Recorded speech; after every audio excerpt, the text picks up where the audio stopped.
Hello everyone and welcome to Dinky Toy Restorations, my channel for the sympathetic restoration of my favourite childhood toys. Now I spoke with you briefly once before about the Dinky Series 38. It was a series that was bought out prior to World War II, then was interrupted by the war, and the issue of the 6 models in the range was split into three before the war in 1940 and 3 after the war ended in 1945. In front of me I have the entire set of 6, and they're numbered 38A through 38F. It was also part of the time during the 40s and 50s where car makers in Great Britain were prolific. In fact, the production of motor cars in the United Kingdom was second only to those in the United States. So there are a lot of famous names that have now largely fallen by the wayside and have disappeared often in people's memories and can appear quite strange. And this series represents a range of British sports cars at the time of the 1940s. So the first thing to do is to drill out both rivets from both of the base plates. I'll start with the Frazer Nash, and this is my normal 4mm drill. Sorry, it's a 4.5mm drill. Although the rivet heads are quite small on this. And I'll do the same on the Armstrong Siddeley.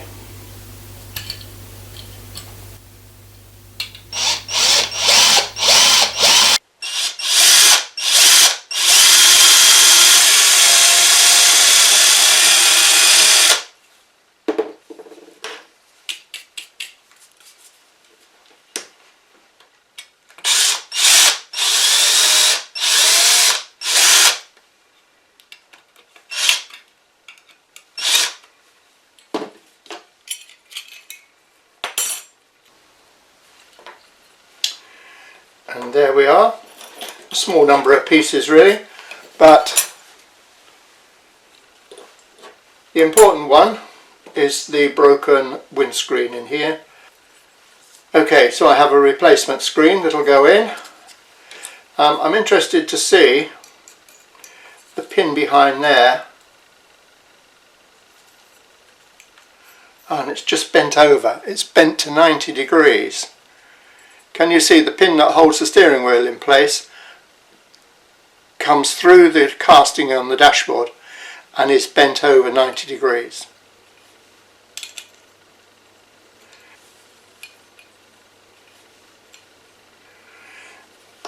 That might do it actually. Fingers crossed.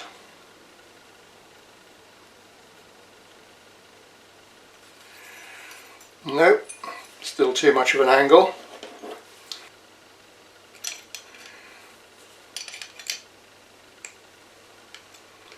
I'll try and grip it and push it through from this end. That's a bit better actually. That's a shame. It snapped. So I need to replace it. After the strip down, the Armstrong Siddeley parts and the similar number of the Frazer Nash parts are here. Looking at the tyres, bearing in mind this has been repainted, which looks quite reasonable actually, but I think it's been overpainted rather than stripped back because it looks as though the detail under there should be a little finer. I may be wrong, but it looks a little thick, so I'm going to take this off and respray. So I guess the tyres on here have been replaced, and they look in good condition actually, so there's nothing. I'll keep those. I'll take them off and clean them to paint the hubs, but I'll keep those tyres. However, the ones on the Armstrong Siddeley, they feel harder and they look a little less in diameter. I've checked them with my circle template and they will push through, even on the hubs, they will push through a 14mm gap. On the same car there's obviously a replacement which looks much shinier, and that won't go through the 14mm, but it will go through the 15mm. So there looks like 3 original and 1 replacement tyre on there, so I will replace them all with new 15mm tyres. I got the pin out cleanly on the steering wheel of the Frazer Nash. All that remains now is to strip the paint. Now I'm leaving out a stage I have done in all my other videos, and I began to question it myself, but one of my subscribers, he said, why do you bother cleaning them when you are going to strip the paint? And he's probably right. I haven't got an answer for that. So let's see. I'm going to put this straight in the stripper and we'll see what happens. The paint stripper is quite murky. It is the Eco 100 that I have been using, and yes, it is no longer available. So once this is exhausted, I'm going to switch to caustic soda. In the meantime, we'll see how this is got on. That's the Armstrong Siddeley, and there's a tiny bit of paint on here. Oh, that's all washes off very easy. And then I'm going to put that in a bowl of water. And in here should be the Frazer Nash.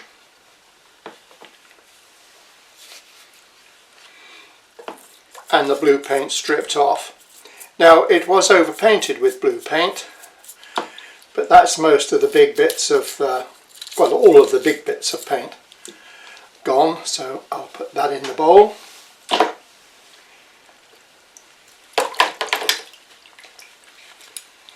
So everything is going to get a wash. So there appears to be no damage at all with these castings. In fact, now the paint's off and I'm back to down to the bare casting, they look pretty good actually.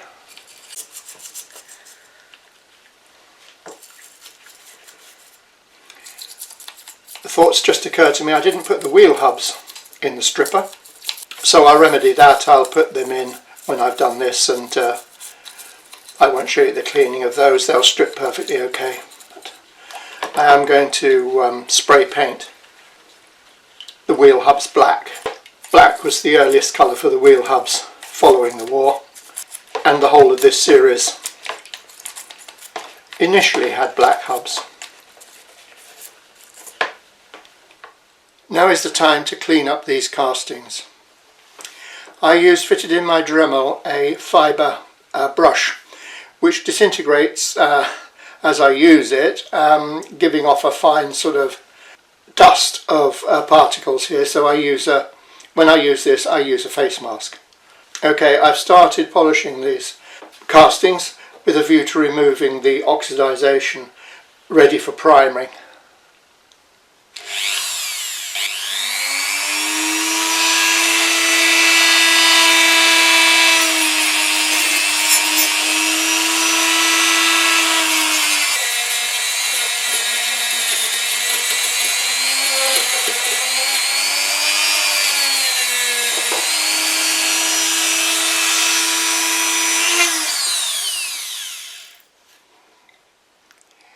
See what I mean about the brush?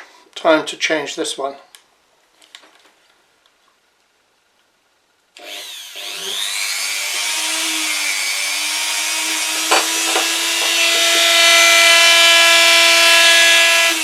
The castings are now ready for priming.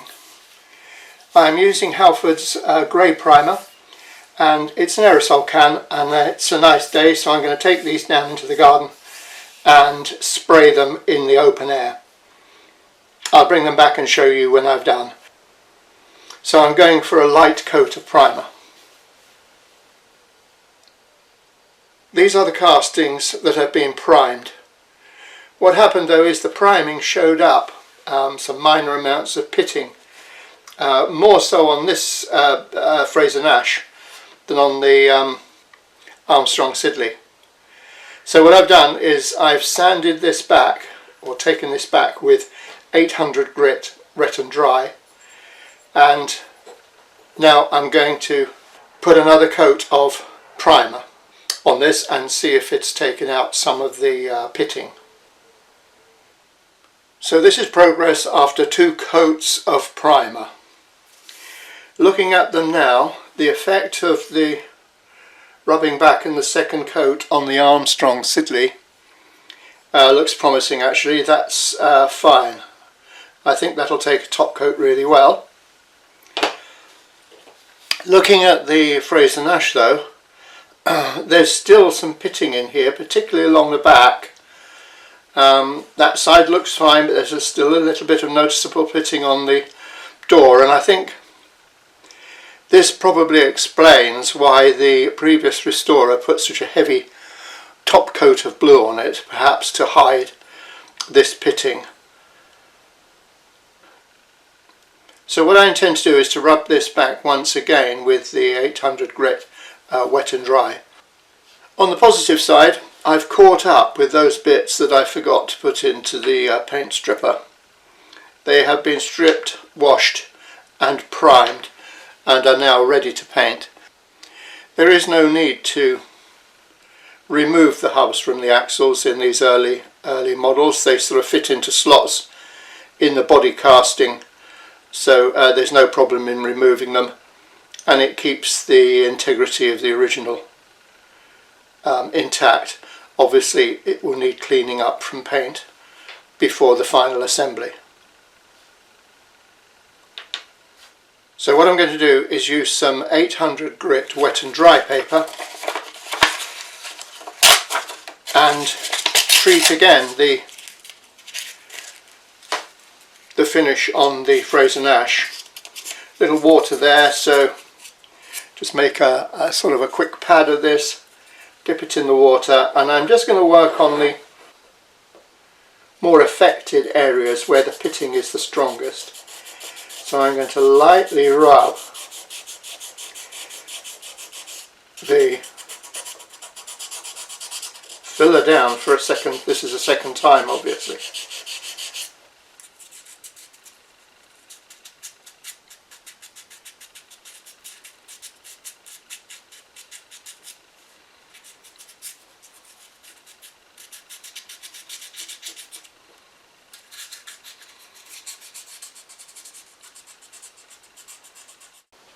I'm ready now to spray the body of the Armstrong Siddeley. I'm going to use number 43 Cloud Grey from the Steve Flowers paint range.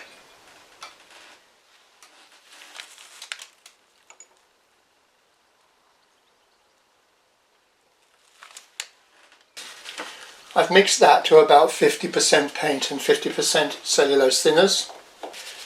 I'll give it a good stir.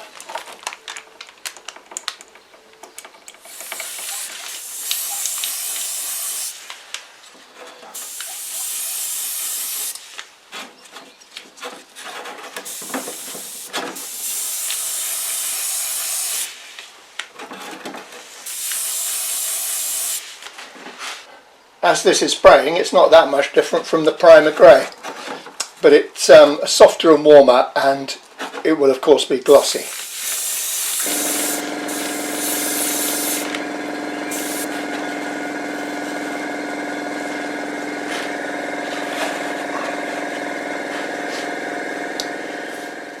I'm stuck now for a few colours that I haven't got in the Steve Flowers range. They are closed for business throughout this pandemic, so I don't know when I'm going to be able to restock on those. So I've dusted down my box of acrylics, and these are a mixture of Tamiya and Mr. Hobby or Hobby Colour, and they both mix together. So I need a blue for the Frazer Nash that's a paler blue, a lighter blue than the blue I used for the car transporter. The nearest I have to it is this colour in the hobby colour range, and that looks quite good, but in case it's a bit dark I'm going to pick some white to mix with it. If it's a bit light I'm going to use some dark blue with it, and I should be able to get a mix out of these anyway. Also, the seats of the Armstrong Siddeley are dark blue, and this looks just about right for that. Now, the seats on the Frazer Nash are grey, so I have possibly there a dark grey. If it's not dark enough, I can mix a little black with it. Anyway, all I have to do now is to get mixing.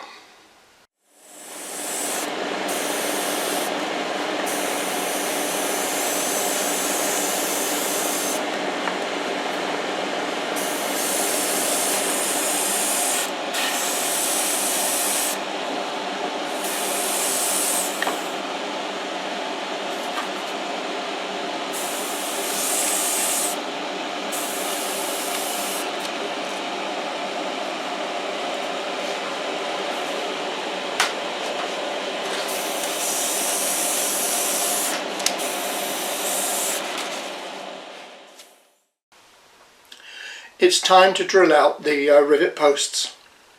It would have been more sensible perhaps to have drilled these out much earlier in the restoration, but I didn't, so I'm going to drill them out now. So this is mounted in my Dremel workstation with a 2.5mm drill.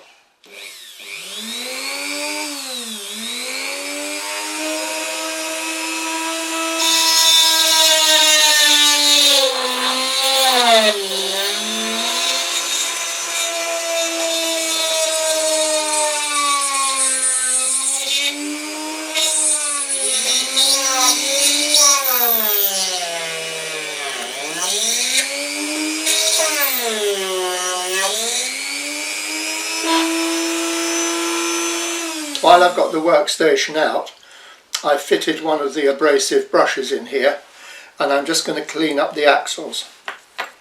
I have now had time to paint the wheels and axles, the wheel hubs, but I've also painted the axles, and now I can clean them up and remove the black paint. Okay.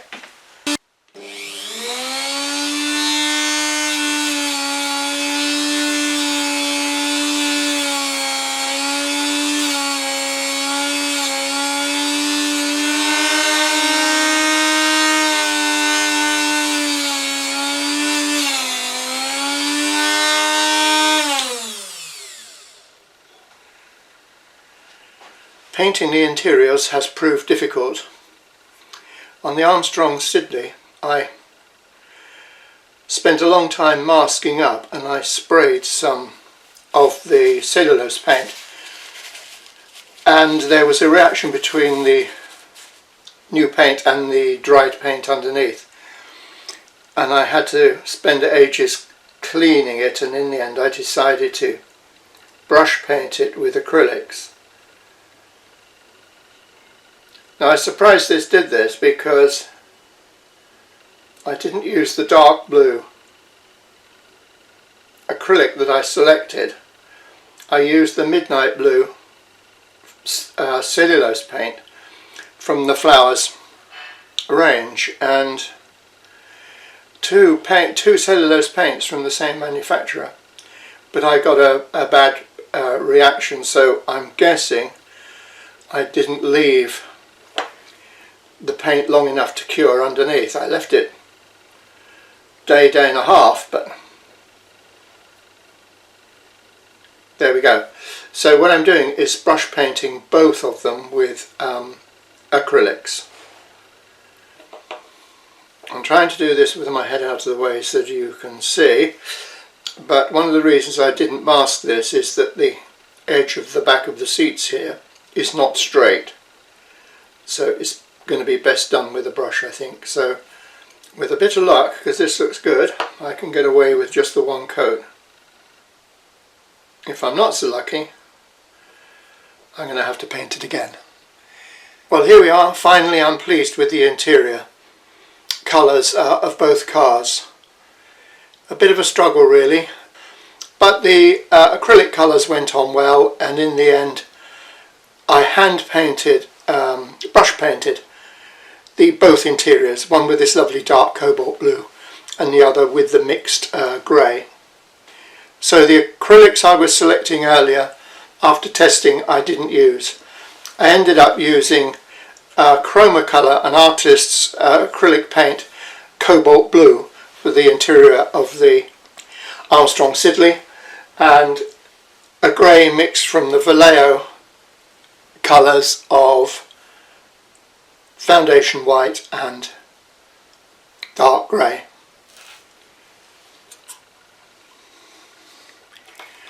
Rather a nice base plate actually. So this is off the Armstrong Siddeley, and again I'm just going to give this a clean and just buff up the highlights on the detail and the text with my wire wool. This is grade 4 noughts, which I believe is the finest you can get, so it's not going to be too aggressive on this base plate. And interesting, this one, because it's not the usual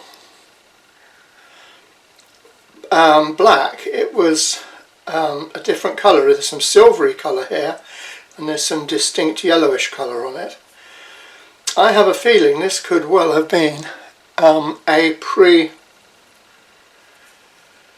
pre-war issue. Well, I know the base plates were different pre-war. I'm not really sure, but this is going to be nice cleaned up. And it would be a shame to overpaint this with black.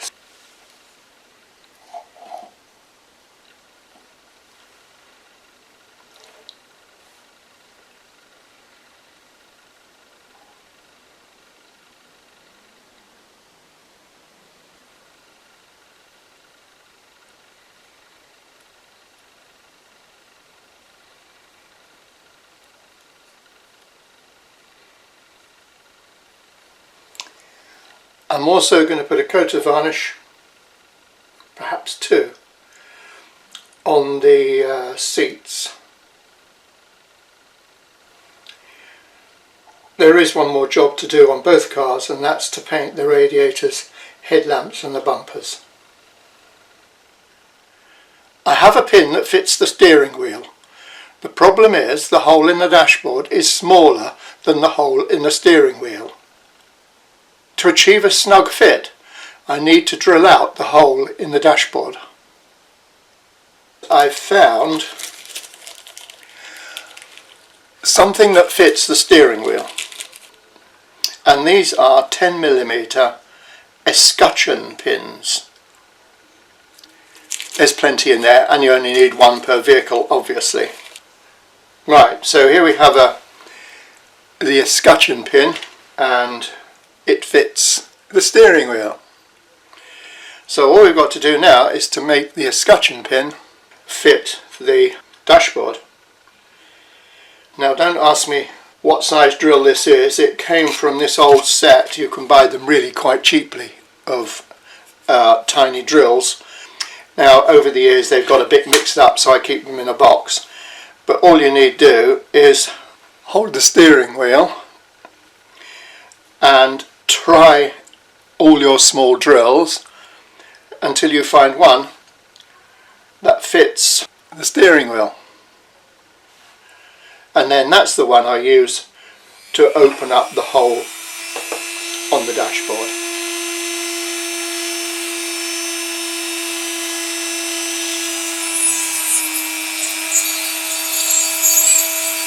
And there we are. This restoration is nearly finished. I've just located the tab on the windscreen in the slot in the base plate, so now all that remains is to use some araldite and fit the rivets. Before I show you the final reveal, I'd like to remind you of what these two cars looked like when I bought them. I hope you enjoyed this video, and if you have, please like and subscribe in the normal way. I am working on more restorations at the moment, so my next one will follow as soon as possible. See you next time.